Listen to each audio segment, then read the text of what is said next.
Hello दोस्तों, channel पर आपका स्वागत है।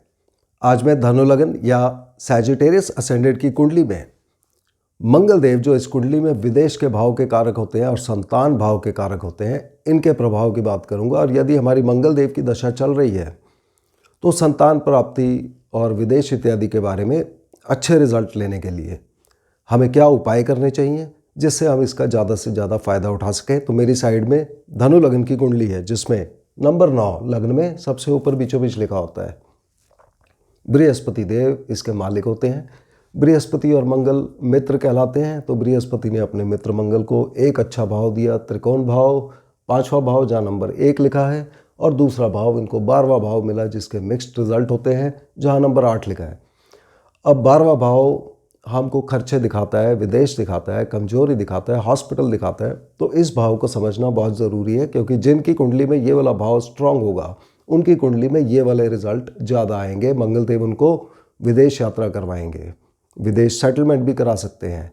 विदेश और हॉस्पिटल से जुड़े सभी कार्यों से लाभ होगा, या किसी ऐसी जगह जहाँ अकेले रह के काम करते हैं, नॉर्मल पब्लिक को नहीं मिलते हैं, कम मिलना होता है, किसी रिमोट एरिया में, उन सब कार्यों में व्यक्ति को फ़ायदा होगा।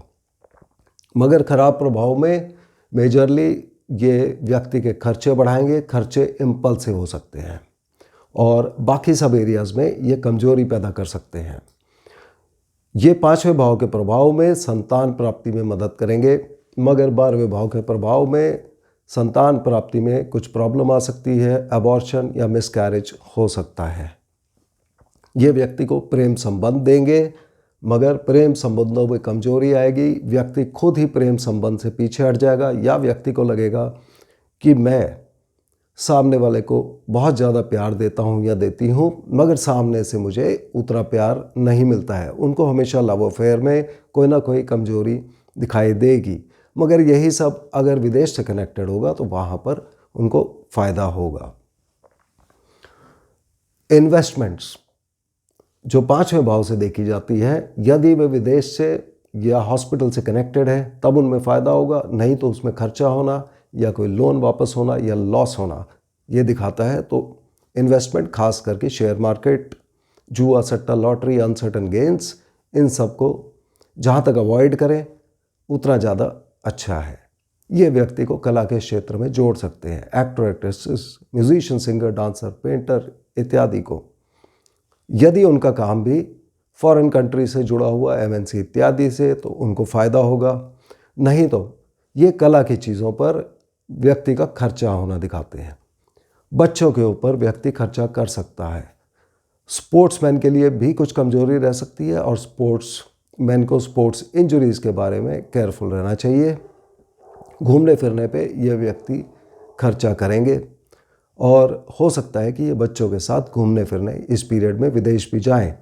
इनकी नौकरी में यहाँ चेंजेस, ट्रांसफ़र, परिवर्तन या कोई नया काम शुरू होना भी दिखाते हैं, पर यहाँ इन्हें सावधान रहना चाहिए क्योंकि 12वें भाव के प्रभाव में वहाँ खर्चा होना या नुकसान होने की ज़्यादा संभावना होती है, और इस पीरियड में किसी को आप पैसा ना दें, पैसा वहाँ पर फंस सकता है।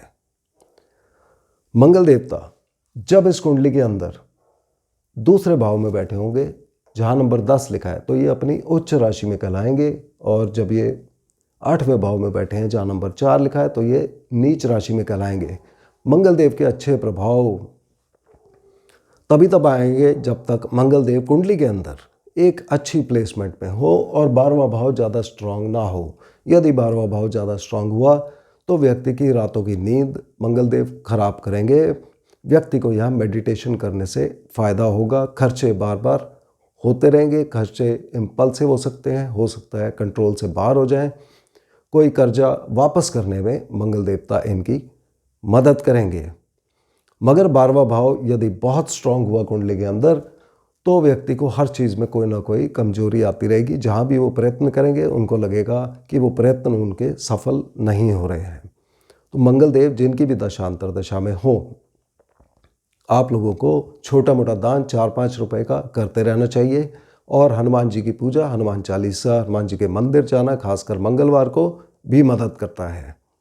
तो मुझे उम्मीद है आपको धनु लगन में मंगल देव का प्रभाव समझ आ गया होगा। अगले वीडियो में हम फिर मिलते हैं, तब तक के लिए धन्यवाद।